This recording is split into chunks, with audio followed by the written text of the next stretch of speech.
buonasera. Buongiorno a tutti, Buona puntata dei Dialoghi su Urbisaglia. Veramente immenso. Ciao!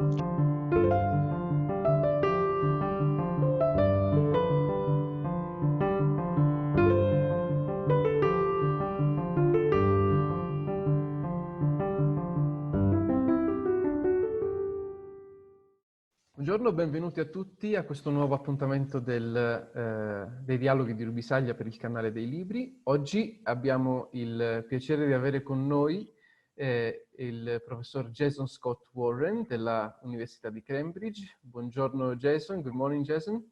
Buongiorno. Jason è un reader del Dipartimento di English e Early Modern History e ha avuto la sua formazione al Jesuit College di Cambridge dove ha studiato inglese e poi è stato lecturer dal 98 al 2004 all'Università di York e adesso, come ho detto prima, è reader presso la University of Cambridge, dove è anche direttore del Cambridge Center for Material Text ed è anche uno dei promotori dei famosi seminari History of Material Text, dove lui si occupa prevalentemente di storia della lettura materiale nella prima età moderna. I suoi interessi di ricerca, come potete immaginare, sono la storia culturale letteraria della prima età moderna, la storia della lettura e del libro,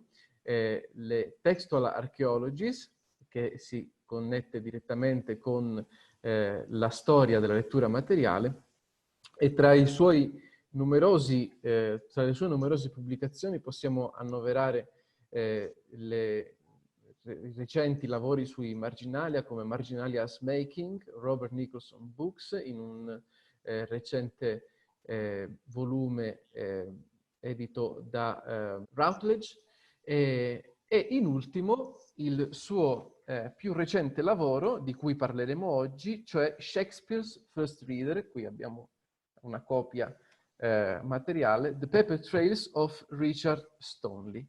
Iniziamo senz'altro e chiediamo a Jason.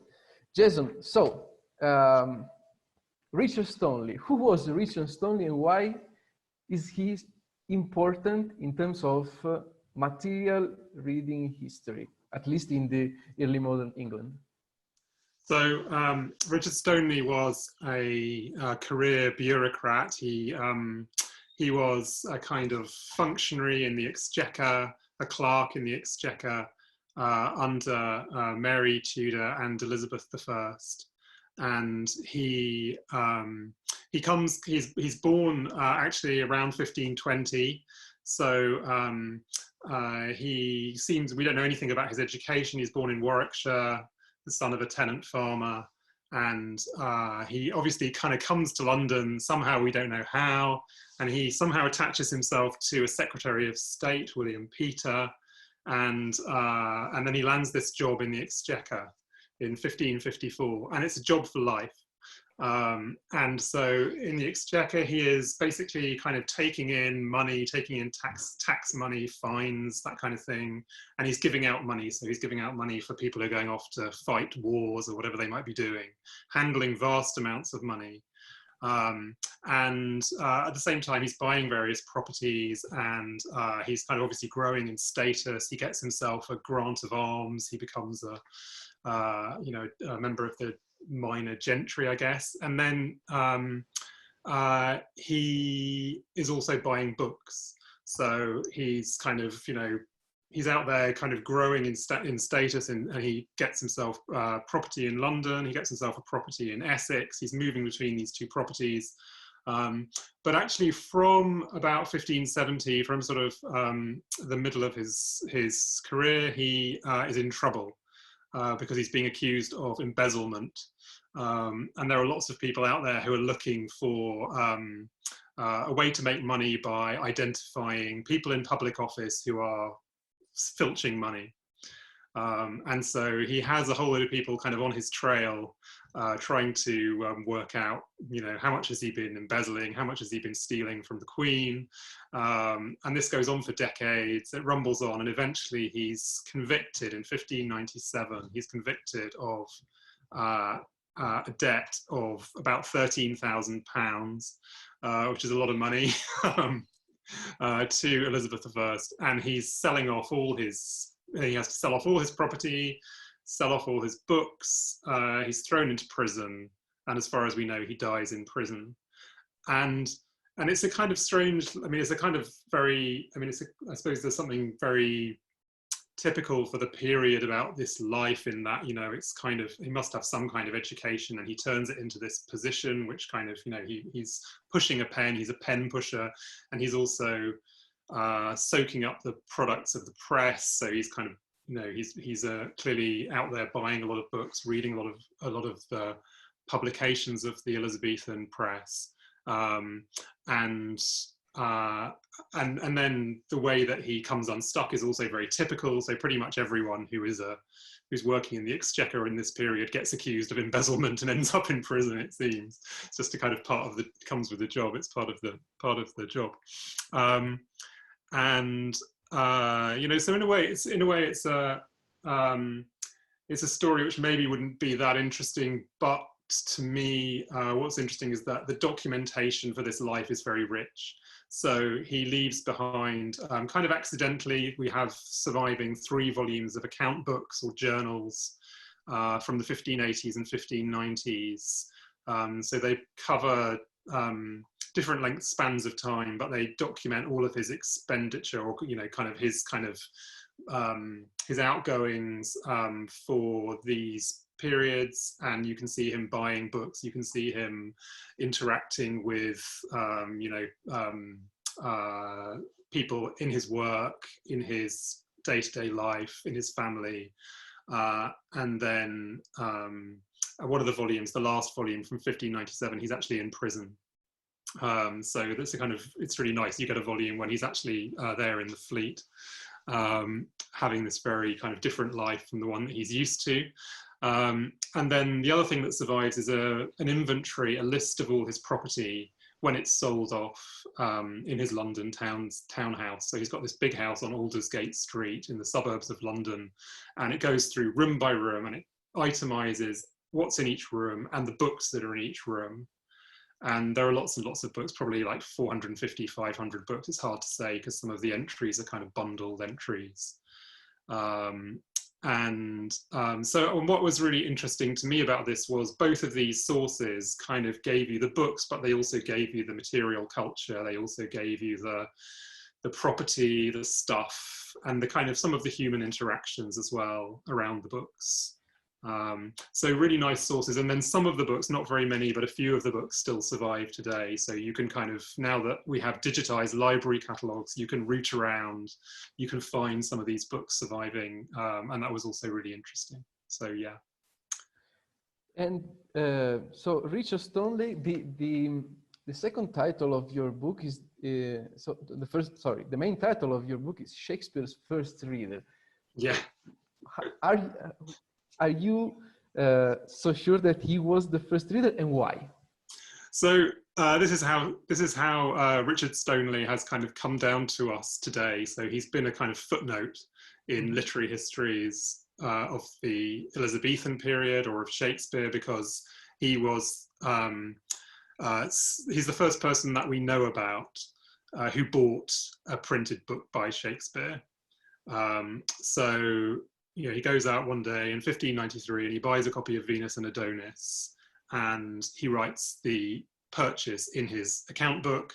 And actually that entry is used by literary scholars to say, Venus and Adonis must have been published by this date, because we don't know exactly when Venus and Adonis was published. So he appears in literary history as this tiny little footnote. And it was partly that, and so the answer is no, we don't know, whether he's Shakespeare's first reader, we don't know. And there are so many questions around that title, he almost certainly wasn't the first person to buy the book, but then we don't even know if he read the book. We don't have his copy of the book. His copy doesn't survive. There's only one copy of the first edition of Venus and Adonis that now survives. So in a way, the title is a sort of question mark. It's got a kind of implicit question mark, but it was also a way, for me, it was a way into thinking, I think what I liked about this life was that it was a kind of the life of a footnote. It was actually, here is someone who is a footnote to literary history. And it's that position that the reader occupies. We write literary history around writers. We, the creators are at the center of the story for good reason, but then I've always been really interested in the readers and that kind of life in the shadows that readers lead in relation to the great books. So that was what first drew me in. And because this is not a book about Shakespeare, actually, it's more a book about the material history of reading in early modern England, or at least in the 16th century Elizabethan England. You talk about many fascinating issues related to reading as a material dimension. Material reading, bookkeeping, spatial organization of the books connected to the other stuff, other things in the house of Stoneleigh. How these sources can speak to the modern reader, to us, and how they can how can they say to us the history of these readers of the early modern age?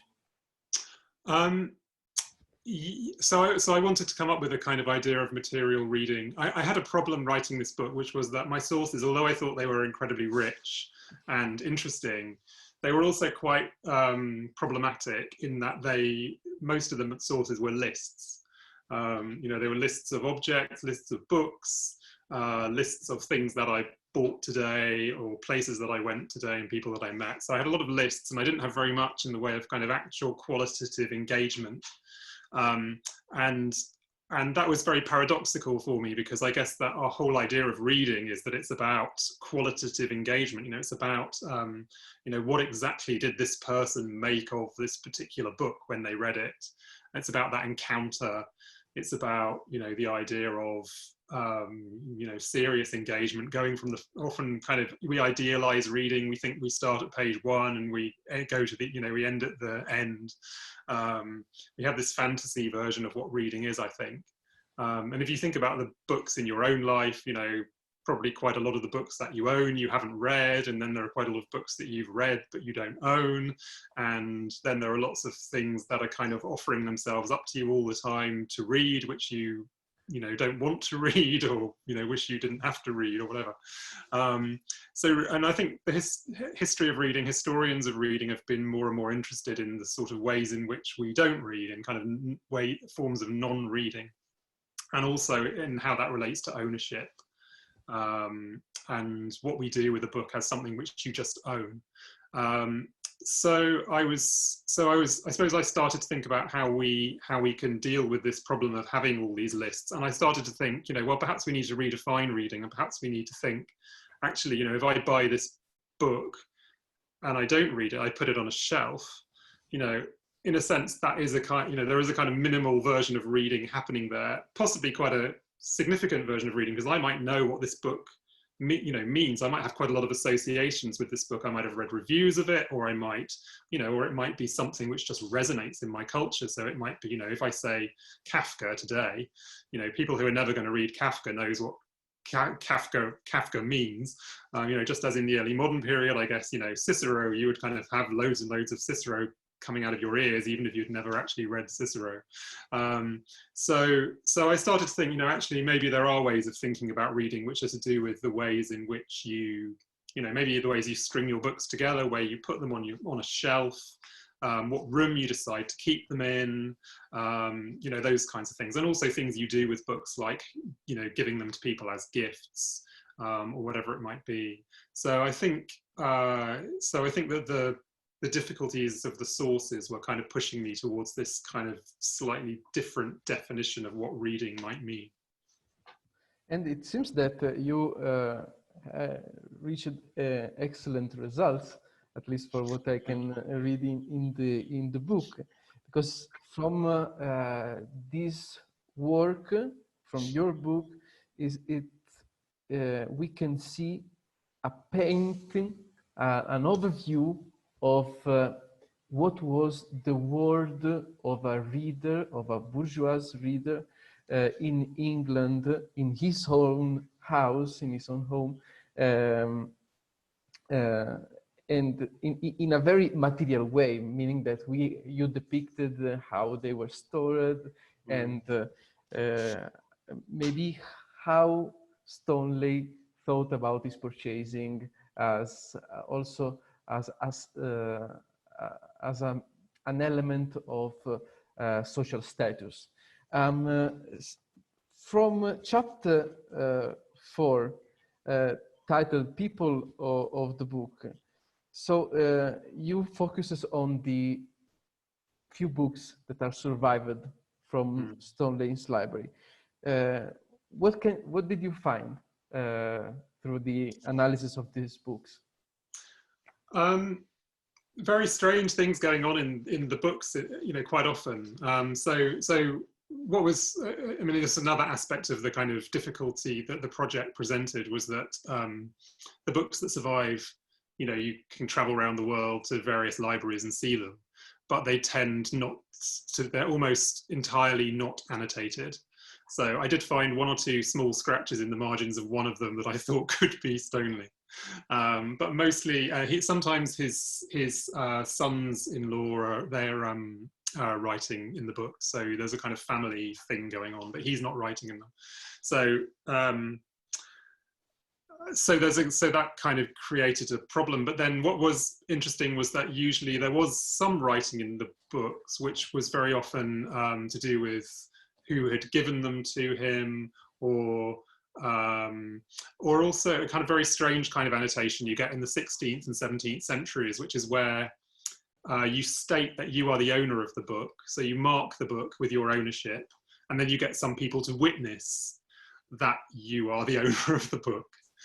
And some of the people who are, so he quite a few times he writes that he owns the book, and you know, this guy or these couple of guys are witnessing, and some of those people have associations with St. Paul's Churchyard, which is and with the printing trade. So these are kind of at the center of the London, you know, world of print. So you can sort of see him kind of operating, you know, kind of, you can sort of see him in the bookshops, I suppose, and, you know, kind of knowing these print trade operatives, these printers, and they're kind of somehow involved in this game of kind of solidifying his legal possession of the book. And then there are other books. One of the books, a Bible now in Oxford, has a very garish binding with his coat of arms painted on the cover, which is very odd. It's odd to have kind of painted bindings in this period. And so that kind of, you know, that's a book which says, you know, I've arrived. I think that's a book which just sort of screams status. And then other books point us to kind of connections that we didn't know he had. So one of the books is a copy of the works of the playwright and poet John Hayward, which is given to him, and Hayward is a Catholic who flees to the continent, and that kind of points to a whole set of kind of networks of association. So I think what you get from these inscriptions is the book starts to take you into a network. And I did start to think about the book quite often as I was doing this project as a kind of network. You know, what is a book? A book is a kind of, you know, it's a kind of tangle, it's a skein of operatives, including the author and the dedicatees and the publishers and the, you know, so, and a kind of an onward train of transmission, and that you might be you know, you might be sort of caught up when you buy a book. You're kind of caught up in this web, in this network of agents. And so that's another way in which, in a sense, you know, the book can kind of, without reading the book has sort of changed you by virtue of you having acquired it. You know, you are part of that web now. So it's like the formula amicorum et amicorum. But now we can see, in your case, in the case of Stoneleigh, we can see the friends who were. Yeah. So it seems that the book or the collection or the material object is not only a material object, but also a witness, a testimony, an active testimony of social connections and construction of social networks. A last question. I was very fascinated by chapter 7 called Meet the Chilsters. Who were the Chilsters and why it is important, this story in the... So this is the most twisty chapter. I think the chapters do get quite, I mean, because it's called The Paper Trails of, and I think the idea of a paper trail is you sort of follow the clues, you know, you follow from one document to the next.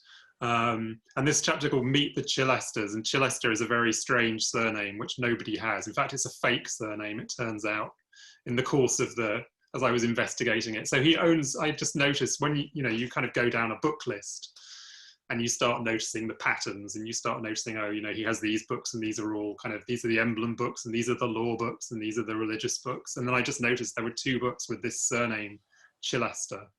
And when I started digging around, you just come up with this wonderful, incredibly seamy sort of story of a guy. There's a spy in a London prison, in the Marshalsea prison, who writes a report on a guy called James Chilester, and he says, you know, this is a really evil character. He you know, he's a forger, he's a counterfeiter of coins, he's a Machiavellian, he's plotting treason against the state. He comes up with this kind of, you know, incredible poison pen letter about this guy Chilester. And so one of these books, which Stoneleigh buys, is a translation of a French Mirror for Princes. So it's kind of, you know, a guide to how to be a good prince. And Chilester dedicates this to Elizabeth I.